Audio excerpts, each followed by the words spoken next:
Well, it's delightful to hear Master's voice telling this story, and of all these different incarnations that this yogi went through. And as he said at the end, always there is some red tape in it. There's always something.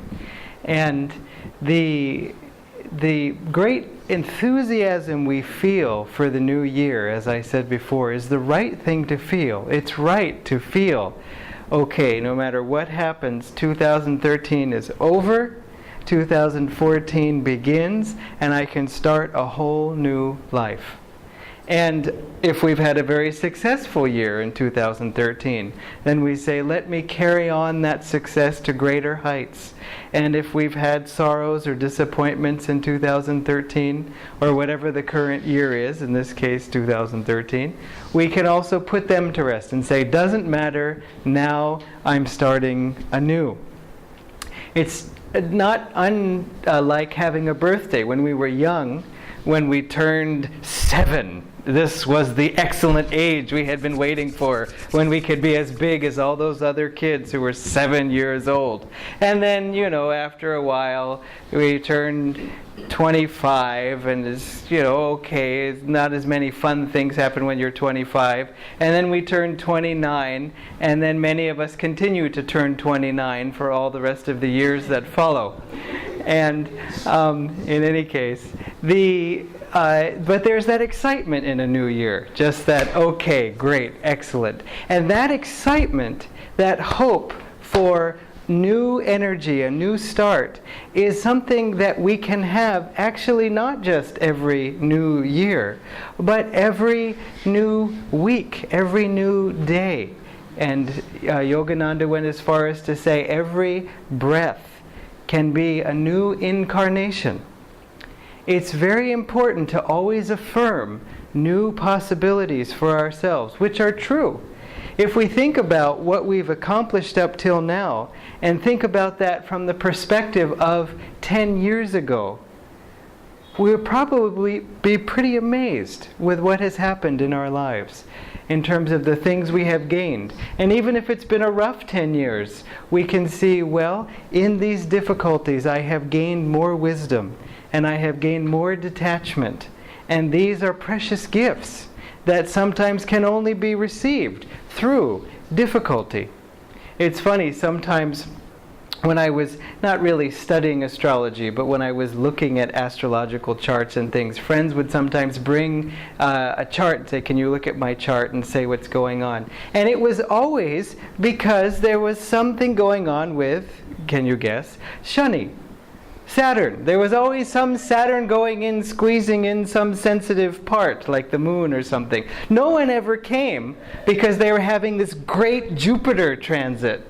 Everything is going so well in my life. Can you look at my chart? No, who cares? It's going fine. It's only when it's difficult that we start, I need some answers and all these things. So then we even have to reevaluate what was good and what was bad about our past. It's helpful perhaps to say, good is that which pushes us towards further growth. And as devotees, good is that which pushes us toward God. And bad, which we can also reinterpret as unhelpful rather than as bad, is that which distracts us from God, which pulls us away from God, and so on. We can't get too far from God. We don't have to worry. Everything is made out of His consciousness, including us. So there's really nowhere to go. But in our minds, in our awareness, in the love in our hearts, that's the only needle that can either point towards Him or away. And so, sometimes, again, these most difficult experiences of ours, we can have deep gratitude for. In fact, if we're on a spiritual path consciously, Yogananda said everyone in the world is on the spiritual path. But if we're consciously seeking God or seeking truth, often it's because of some difficulty that we had that even put us on that search in the first place.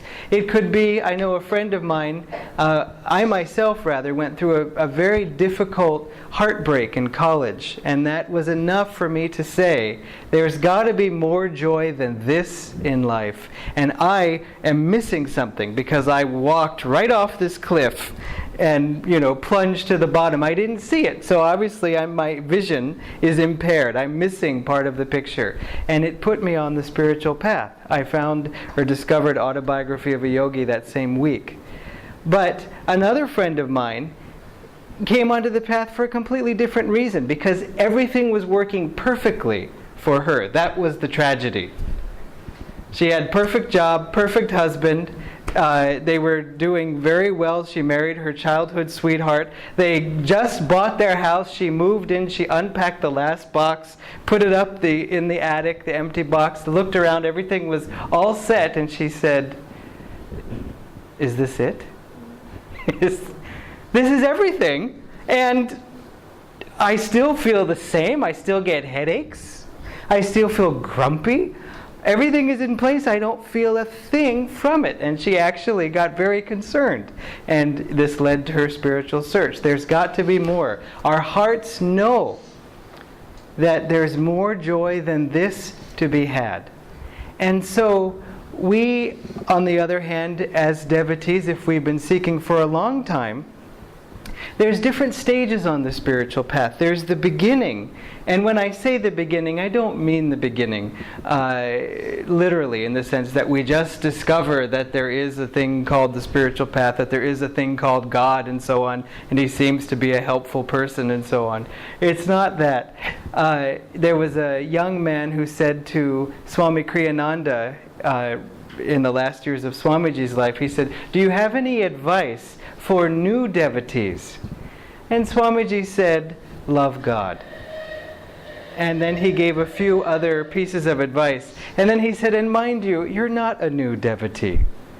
He said, "You've been at this a long time. It's just that you're in a young body at the moment." And that's true for all of us. Wherever we are not new devotees. I mean, there's many other ways you could celebrate New Year's Eve. And to want to celebrate it in this way means that you are attracted to spirituality, to truth, to that presence of God inside of you. And that's not something that you do just at the beginning. Normally at the beginning, we have a little bit of enthusiasm for such things, and then we move away. And then we come back to it a little bit, and then we move away, and so on. So, after the new enthusiasm, where we often make a lot of progress and leaps and bounds, partly because we're not aware of how difficult it is. So it gives us kind of beginner's luck. We have high expectation that everything will work our way, and it does. And then we start hitting into obstacles of hard blocks of karma.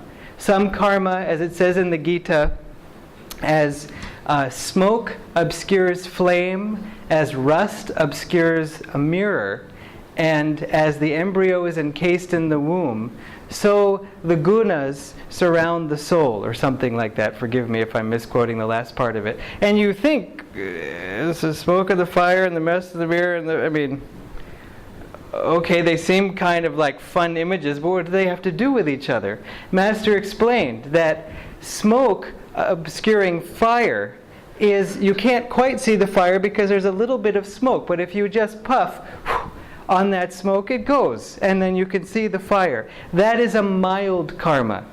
If you're familiar with the gunas, that's like a sattvic karma. It doesn't take much to get rid of it. An easy karma, an easy lesson learned. Then, as rust is on a mirror, in those days, of course, mirrors were made more of metal than of glass.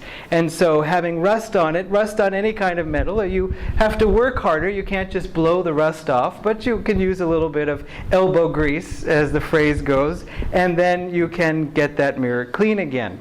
And that's a little bit harder, but still, that karma can be dissolved. And as the embryo is encased in the womb.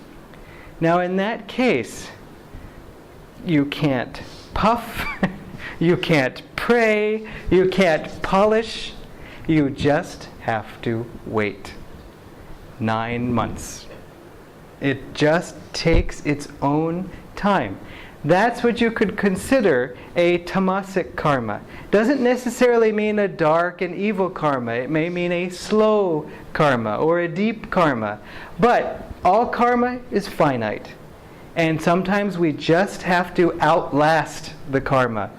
That the test is to keep our willpower strong, to never give up hope, and then slowly see that this goes away. A trivial example is sleepiness in meditation. Many people in the beginning say, oh, I'm having a hard time being sleepy. And then 10 years later, they're not saying that. And it's not because they've learned to have a coffee before every meditation. It just goes away. But sometimes it doesn't go away right away. For me, it took about 3 years for that sleepiness to stop troubling me. And I didn't even notice when it ended. I just realized it's gone now. Sometimes karmas, like reactivity, just, I'm going to be peaceful, I'm going to hold my tongue. If someone upsets me, I'm going to count to 10, and then I'm going to respond in a calm manner. And then something happens, and 1, 2. Look, I just have to say, it's over. All that resolution, all that willpower, everything out the window. And again, as Arjuna said, why is man compelled against his will to make mistakes? And so Krishna says it's Maya. We could also equally validly say it's ego. And this just takes time. The more we chip away at it, the more success we have. We can't measure ourselves compared to how we were yesterday or how we were the week before. Because progress is rarely just linear in a straight line. And that goes in both directions. Just when we think we're going down, down, down, it doesn't necessarily mean that. We may end up just popping back up. Or going down can also mean digging into the root of the problem, taking us deeply into something that we had been avoiding. And now its time has come to be released. Buddha said, if you want to evaluate your spiritual growth, compare yourself to how you were 10 years ago. And so, as I alluded earlier to the 10 years, that's a valid criterion. Most of us say, well, okay, 10 years. Oh, I'm a lot better off than that. Although one friend of ours, she was saying as she was dying in her old age, I always thought that as I grew older, I would grow wiser. But I didn't. And yet, to acknowledge that is a mark of wisdom itself.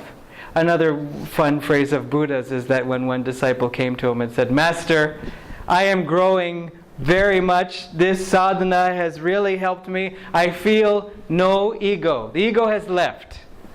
And Buddha said, that's wonderful, congratulations. Why don't you go home now and visit your parents? And that especially when we go back to our old haunts, that's a real test for us. When a child goes to college, goes away, or to a new job and then comes back, it's a test. Do they go back to their old ways, or do they feel that tug of war, the old identity and the new?